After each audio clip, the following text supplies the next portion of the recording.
முதல் கட்ட கருத்தாக எடுத்துக்கிறேன். ஷபீர் எப்படி பார்க்குறீங்க? இது வைஸ் டெசிஷன்னு திரு பிரியன் சொல்கிறார், நீங்கள் எப்படி பார்க்குறீங்க? இல்லை, இது அவர் முன்ன அறிவித்தது வரவேற்கத்தக்க ஒரு நடவடிக்கை. போட்டியிடுகிறேன் அப்படின்னு சொல்றது காரணம் என்னன்னா, அந்த முடிவு அவருடைய பார்ட்டி இன்ட்ரெஸ்ட்டை மையப்படுத்தி எடுத்திருக்கிறார். இதுவும் கட்சிக்கு ஒரு மிக முக்கியமான தருணத்தில் உங்களுக்கு ஏதோ ஒரு வகையில் ஓட் எரோஷன் இருக்கும் அவங்களுடைய சர்வேஸ்லாம், குறிப்பாக நார்தர்ன் ரீஜன்ஸில், அதாவது வட மாவட்டங்களில் ஒரு ஓட் எரோஷன் இருக்கும் அப்படின்னோடனே அதை கன்சாலிடேட் பண்ணோம்னா, அவர் களத்தில் நிற்கிறாரு அப்படின்னா ஒட்டுமொத்த வாக்காளர்களையும் கன்சாலிடேட் பண்ண முடியும் அப்படின்ற ஒரு நடவடிக்கை. ஆகவே அது கட்சியை மனதில் வைத்துக்கொண்டு எடுத்த ஒரு நடவடிக்கை. ஆனால் தற்போது அறிவித்திருக்கக்கூடிய இந்த முடிவு என்பது, நான் போட்டியிட மாட்டேன் அப்படின்றது கூட்டணி நலனை கருத்தில் கொண்டு எடுத்திருக்கக்கூடிய ஒரு நடவடிக்கை. இல்லை, அவருக்கு அந்த கூட்டணி நலன் என்பதில் கட்சி நலன் இல்லாமல் ஆயிடும். இல்ல, கூட்டணி நலன் என்பது வேற, கட்சி நலன் என்பது வேற. அதான் ஷபீர், இப்ப கட்சி நலனை விட்டுட்டு கூட்டணி நலன் அப்படின்னு ஒரு கூட்டணி நலன் அப்படின்னா, கூட்டணியில ஒரு பெர்செப்ஷன் உருவாயிருச்சு. திருமாவளவன் போட்டியிடுவதால் அவர் துணை முதலமைச்சராக வரப்போகிறார், துணை முதலமைச்சராக ஆசைப்பட போகிறார் அப்படின்ற மாதிரி ஒரு எண்ணம் ஒரு நரேட்டிவ் செட் ஆயிருச்சு. அந்த நரேட்டிவை அரெஸ்ட் பண்றதுக்காக நான் அவதூறுகள் பரப்பப்பட்டன அப்படிங்கிறார். ஆமா, அந்த அவதூறு அப்படின்றாரு. இப்போ ஒரு முடிவு அவர் எடுக்கிறாரு அப்படின்னா, அந்த முடிவை அவர் ஏன் எடுக்கிறார் அப்படின்றத அனலைஸ் பண்ணுவாங்க. எல்லாரும் அதான் பண்ணுவாங்க. நம்ம விவாதம் ஏன் இதை நடத்துகிறோம், அந்த முடிவு என்ன விதமான ஒரு தாக்கத்தை ஏற்படுத்தும் ஒரு முக்கியமான தேர்தல் அப்படின்றது. அப்போ அதை விவாதித்திருக்காங்க. இந்த இன்டர்பிரேஷன் அவர் சுட்டி காட்டுறாரு ஷபீர். நான் ஒரு ஆட்சி அதிகாரத்துல பங்கு என்பதை முன்னதாகவே வேண்டான்னு மறுத்தவன் நான், அதை நான் மீண்டும் இந்த இடத்துல சொல்ல விரும்புகிறேன் அப்படிங்கிறார். அப்படி இருக்கக்கூடிய சூழலில் என்னுடைய கருத்தை இந்த ஆட்சி அதிகாரத்தில் பங்கு என்பதா அவதூறுகளை பரப்புனாங்க ஊடகங்களில் அல்லது சமூக ஊடகங்களில் அப்படிங்கிற ஒரு விமர்சனத்தை. இல்லை, நீங்கள் ஒரு கருத்தை சொன்னதுனால, அதாவது இவர் போட்டியிட போகிறார் அப்படின்றதுனால இது காரணம் இதுவாக இருக்கும். ஏன்னா அது கூட அவர் ஹிந்துல கொடுத்த அந்த பேட்டியில் ஒரு ஹிந்துல அவர் ஃபேஸ்புக்கில் சொல்லும் போதே ஒரு சூழல் 2026 தேர்தலுக்கு பிறகு மாறும் அப்படின்னு சொல்லும்போது அது ஒரு ஓப்பன் டு இன்டர்பிரேஷன். என்ன மாறும் அப்படின்றது நம்ம பார்க்காத சில விஷயங்களை திருமாவளவனுக்கு தெரிகிறது அப்படின்ற அந்த கருத்து தான் மேலோங்கி வந்துச்சு. அதுல ஒரு இன்டர்பிரேஷன் இருக்கும். திமுக திருமாவளவன் அவர்கள் போட்டியிடுவதை ரசிக்கவில்லை. அதுதான் இங்க இருக்கக்கூடிய மிக முக்கியமான பிரச்சனை. எனக்கு யாரும் கட்டளை போட முடியாதுன்னு சொல்றாரு. இல்ல, ரசிக்கவில்லை, கட்டளை போட்டிருக்க மாட்டாங்க, அன்பாக கேட்டிருப்பார்கள். நீங்க போட்டியிடுவது இந்த மாதிரி ஒரு தோற்றத்தை ஏற்படுத்துகிறது, இது ஒட்டுமொத்த கூட்டணிக்கும் ஒரு பின்னடைவை மதச்சார்பற்ற கூட்டணியிலிருந்து என்னை பிரிக்க சதி செய்தார்கள் அப்படிங்கிறார். இந்த மாதிரி இந்த 5-6 நாட்கள் நடந்த பல்வேறு அம்சங்கள்ல என்னுடைய முடிவை நான் ரொம்ப சிம்பிள் டெசிஷன்ங்கிறார். சட்டமன்றத்திற்கு போட்டியிட வேண்டும், 25 ஆண்டுகளா நான் விரும்பின ஒன்று, இப்ப போட்டியிடலாம் நினைச்சேன், ஆனா அதுக்கு இவ்வளவு உள்நோக்கங்களை பரப்புறாங்க. இல்ல, இப்போ நீங்க அவரு கட்சி நலனை மனதில் வைத்து எடுத்த ஒரு டிசிஷனை வெளியே இப்படி பேசுறாங்கன்றதுக்காக நீங்க பின்வாங்குறது அப்படின்றது அப்போ நீங்க எடுத்த முடிவு ஏன் எடுத்தீர்கள் அப்படின்னு சார் கேட்டார் இல்லையா? ஏன் எடுத்தீங்க, ஏன் பின்வாங்குறீங்க அப்படின்றது யுத்தமோ ஒரு போட்டியிலையோ இல்ல.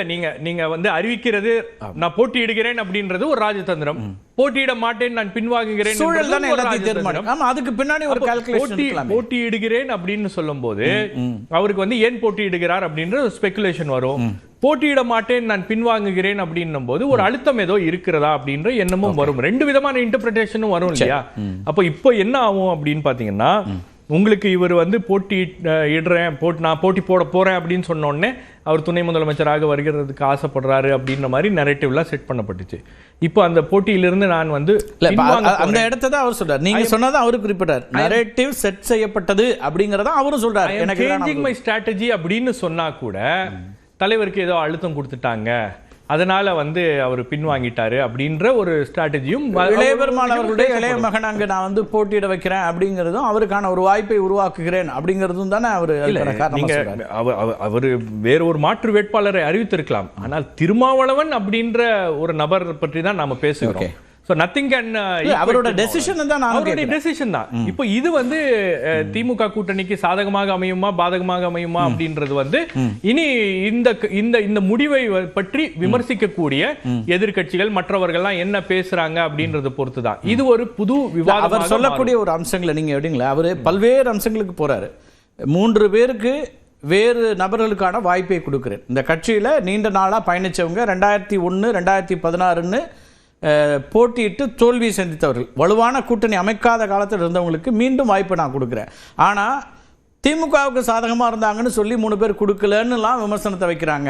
ஏன் குரலாக தான் அவங்க அங்கே எதிரொலிச்சாங்க சட்டமன்றத்தில், எனக்கு மாறா என்ன பேசிட்டாங்க, இப்படி ஒரு அவதூறு பரப்புறாங்க அப்படின்னு பல்வேறு அம்சங்கள் அவர் குறிப்பிட்டார். இல்லை, இது ஏதோ நேற்று முந்தானேத்து பரப்புன விஷயம் கிடையாது, நேற்று முந்தானேத்து வந்த விஷயம் கிடையாது இல்லையா.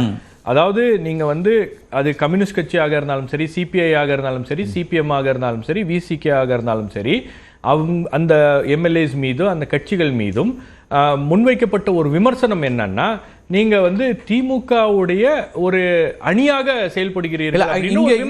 இங்க இருக்கிற பிரச்சனை அது வேற, நீங்க சொல்ற விமர்சனம் வேற, நீங்க அந்த கட்சிகளுடைய நிலைப்பாட்டை கேள்விக்குள்ளாக்குறது வேற.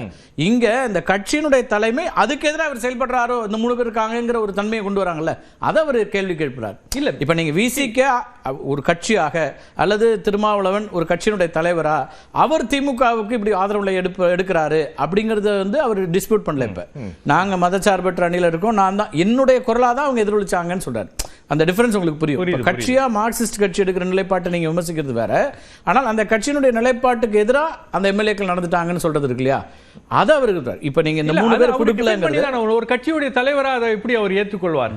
அந்த கட்சியை வந்து அந்த 3 பேருக்கு சீட்டு கொடுத்ததும் 3 பேருக்கு இந்த முறை சீட்டு கொடுக்காததும் அவர்கள் என்னுடைய கட்சி தோழர்கள் அப்படின்றத அவர் டிஃபெண்ட் பண்ணி தான் ஆகணும். அதை அவர் விட்டு கொடுக்க முடியாது. அந்த இடத்துல இருந்து ஒரு கட்சி தலைவராக அவர் அந்த பாயிண்ட கன்வே பண்றாரு.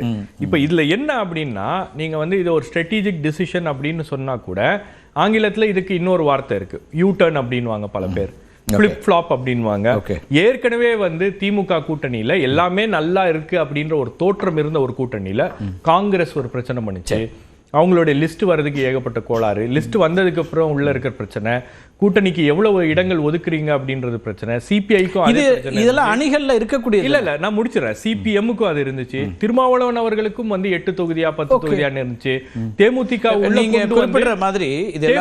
உள்ள கொண்டு வந்து 10 தொகுதிகள் கொடுத்தது வந்து பல விதமான ஒரு முரண்பாடுகள். இது எல்லாமே கூட்டணி அமையும் போது, இடங்கள் ஒதுக்கீடு செய்யும் போது, தொகுதிகள் ஒதுக்கீடு செய்யற வரைக்கும் இருக்கு. இப்ப இதெல்லாம் ரொம்ப ஆரம்ப கட்டத்திலிருந்து கிரிட்டிக்கலா இருந்தவர் திரு மாணிக்கம் தாக்கூர். அவர் என்ன இன்னைக்கு ட்விட்டர் பதிவுகளோ பேட்டிகளோ என்ன கொடுக்க ஆரம்பிக்கிறாரு, அதெல்லாம் முடிஞ்சிருச்சு. அது எங்களுடைய உரிமைகளுக்காக இடங்களுக்காக நாங்கள் பேசுறது. இப்போ ஒன்னா நின்று நாங்கள் சண்டை போடுவோம் அப்படிங்கிற இடத்துக்கு வர்றாரு. பேக் டோர் வழியா இங்கே சென்ட் ஜார்ஜ் கோட்டைக்கு வரக்கூடியவங்களை நாங்கள் எதிர்ப்போங்கிறார். இது எல்லா கூட்டணியில் நடக்கும் இல்லையா? இப்போ நீங்கள் திரு அண்ணாமலை போட்டியிடலை, it may be a strategic move அப்படி ஒன்று இருக்கும் இல்லையா? அப்போ இதெல்லாம் முடிஞ்சிருச்சு, நான் இங்கே வந்து இப்போ நிற்கிறேங்கிறார் திரும்ப. இல்லை, இதில் 2 விஷயங்கள் இருக்கு. நீங்கள் வந்து மற்ற கட்சிகள் மற்ற விஷயங்கள் அப்படின்றது வந்து அது வேற கணக்கு. திருமாவளவன் அவர்கள் நானே போட்டியிடுகிறேன் இந்த தேர்தலில் அப்படின்னு வந்தோடனே இவ்வளவு பிரச்சனைகள் கூட்டணிக்குள்ள இருக்கும்போது இது கூடுதலாக இது வைஸ் டெசிஷன் இல்லங்கிறீங்க. இல்ல, ஒரு கூடுதலாக ஒரு பிரச்சனையாக வந்து விட்டது. இது அவருடைய கட்சி நலன் சார்ந்து அவர் எடுத்திருக்கிறாரா அந்த முடிவு அப்படின்றதும், அது கூட்டணிக்கான நலன் சார்ந்து நான் ஒரு முடிவை எடுக்கிறேன், நான் வந்து என்னுடைய முடிவை தள்ளி வைக்கிறேன் அப்படின்றாரு. நான் ஒட்டுமொத்தமாக பின்வாங்கிட்டேன், நான் முடியல, நான் தப்பான முடிவு எடுக்கிறேன் அப்படின்னு சொல்ல, ஒரு ஸ்ட்ராட்டஜிக்கா நான் வந்து வித்ட்ரா பண்றேன் அப்படின்னு தான் சொல்றாரு.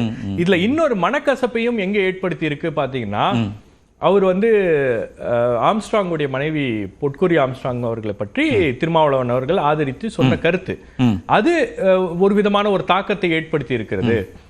உங்களுக்கு ஒட்டுமொத்தமாக சென்னையில இருக்கக்கூடிய தலித் சமூக மக்களுக்கு ஒரு டைரக்ஷனை வந்து திருமாவளவன் அவர்கள் திருவிக நகர் தொகுதியில கொடுத்திருக்கிறாரு அப்படின்ற மாதிரி ஒரு கருத்தும் வந்து உருவாகி இருக்கிறது. சோ ஏதோ ஒரு இடத்துல வந்து அவருக்கு இதெல்லாம் வந்து ஒரு அழுத்தமாக வந்திருக்கிறது அப்படின்றதுதான் என்னுடைய பார்வை.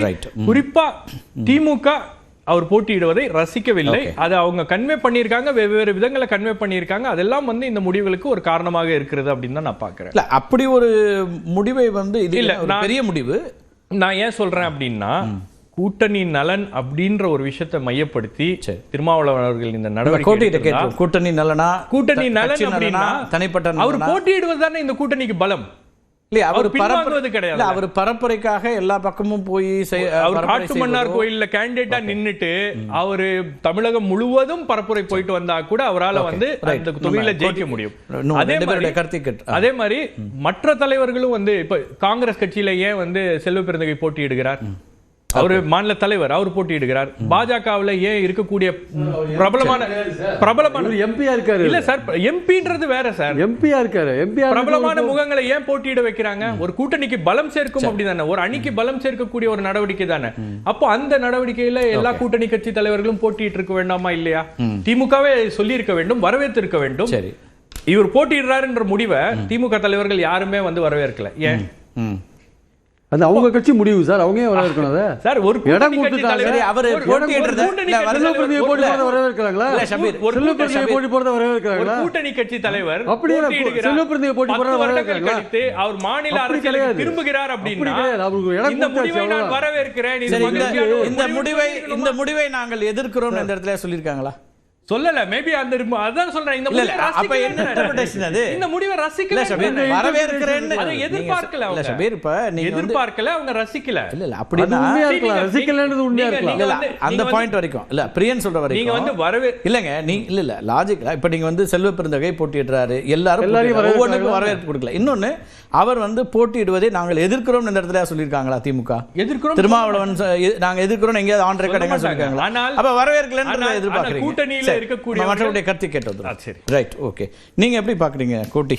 இது வந்து வைஸ் டெசிஷனா அல்லது இன்னும் கூட்டணிக்குள்ள குழப்பத்தை அதிகரிக்குதா, இல்லை திருமாவளவன் அவர்களுடைய ஒரு வாரமா அவருக்கு இருக்கக்கூடிய குழப்பம், அவரே சொல்றாரு நிறைய நெருக்கடிகள், நிறைய யாருக்கு வாய்ப்பு கொடுக்கல அப்படிலாம் இருக்கக்கூடிய சூழல் இருக்கேன் அப்படிங்கிறாரு. அதுலேருந்து இன்னைக்கு ஒரு ஃபைனல் டெசிஷனுக்கு வந்திருக்கேங்கிறாரு. எப்படி பார்க்கலாம் அதை? நல்ல வேலை அவர் வந்து ஒரு தமிழ்நாட்டு கட்சியாக இருக்கவே ஒரு 2 நாளைக்கு முன்னாடியே எடுத்துட்டார். அவர் தேசிய கட்சியாக இருந்தால் நாமினேஷன் 1 மணி நேரத்துக்கு முன்னாடி இந்த முடிவு எடுத்திருப்பார். ஒரு தமிழகத்தில் தான் கட்சி நடத்துகிறாருன்னு ப்ரூவ் பண்ணியிருக்கார். அது வரலாம் வாழ்த்துக்கள். இப்போ எல்லாருமே எனக்கு முன்னாடி பேசினவங்களாம் கருத்தை கரெக்டாக ஒவ்வொருத்தரும் ஒவ்வொரு ஃபேக்ட்ஸ் ப்ரெசென்ட் பண்ணியிருக்காங்க. அத்தனையுமே ஃபேக்ட்ஸ், அத்தனையுமே தரவுகள் உண்மை தான். அந்த கேள்விகள் எல்லாம் நியாயம். பட் மக்கள் சார்பாக நான் வந்து அண்ணன் திருமாவளவனுக்கு ஒரே ஒரு விஷயத்தில் நன்றி சொல்கிறேன். என்னென்னா, போன தேர்தலில் 5 லட்சம் பேர் ஓட்டு போட்டாங்க. அப்போ 5 லட்சம் பேர் உங்களுக்கு ஓட்டு போட்டு லோக்சபாவில் ஒருத்தர் மெம்பர் ஆக்கி உங்களை பாராளுமன்றத்துக்கு அனுப்புனா அந்த மக்களுக்கு ஏதோ ஒரு எதிர்பார்ப்பு இருக்கும். அப்படி இருக்கும்போது நான் சட்டமன்றத்துலேயே வந்து நிற்பேன் அப்படின்னு நீங்கள் கட்சி தலைவராக இருங்க, இல்லை கட்சியில் சின்ன பொறுப்பில் இருங்க, பெரிய பொறுப்பில் இருங்க, ஒருத்தருக்கு 2 பதவின்றது ஒரு இடைத்தேர்தலில் ஃபோர்ஸ் பண்ணுற மாதிரி ஆகிடுதுங்கிறீங்க சார். எதுக்கு சார் அந்த இது? அதாவது திருமாவளவன் சார் அண்ணன் வந்து அவர் அண்ணனாக இருக்கணும், அண்ணாமலையாக மாறக்கூடாது. ஒரு விஷயம். ஆமாம், அண்ணாமலை நிற்கல, சீட்டு கொடுக்கல. இப்போ அண்ணாமலையும் திருமாவளவனும் கிட்டத்தட்ட ஒரே மாதிரி தானே நடந்திருக்கிறாங்க. இல்லையா? அதை எப்படி ஒப்பிட முடியல? இருங்க உங்களுக்கு நல்லா இல்லை சார், சரியான ஒப்பீடு கிடையாது சார். இருங்க ஏன் ஒப்பீடு சார்? நீங்கள் ஏன் சார் 2 பேரும் உள்ள வரீங்க? உங்கள் நேரத்தில் நீங்கள் ஒப்பீடு பண்ணிக்காம போங்க. நான் என்ன கேட்குறேன்னா சார், இருக்கட்டும் சார், அது ஜனங்க சொல்லட்டும். இருங்க, ஜனங்க பார்க்கட்டும். நான் என்ன சொல்கிறேன்னா, தேர்தலில் நிற்கலைன்னா நிற்கல. இந்த you turn, white turn, round turn இதெல்லாம் அடித்தா என் போன்ற விமர்சனம் பண்ணுவோம், நாங்கள் கேட்போம். அது எங்கள் அண்ணன் திருமாவளவனாக இருந்தாலும் நான் கேட்பேன். ஒன்று ஃபர்ஸ்ட் இன்னும் அல்ல, அதுதான் நான் பேசும்போது தான் எல்லாரும் லெஃப்ட் ரைட்டில் உள்ள வரீங்க. அதாவது நான் என்ன சொல்கிறேன், நான் போட்டியிட மாட்டேன் 3 மாதம் முன்னாடி சொல்லிட்டார் சார், கடிதம்லாம் எழுதிட்டார் சார். அதனால அந்த ஒப்பீடு அப்புறம் வந்து வர்ச்சுவல் வாரியர்ஸ்லாம் கேள்வி வைக்கிறாங்க. அது வேற சார். நீங்க இப்ப அவரை விரும்பக்கூடியவங்க இல்லை அவருடைய ரசிகர்கள் அல்லது சரி, ஓகே, அண்ணாமலை ஏதோ கணக்கெடுப்பாங்க. சரி, ஒப்பீடு திரும்ப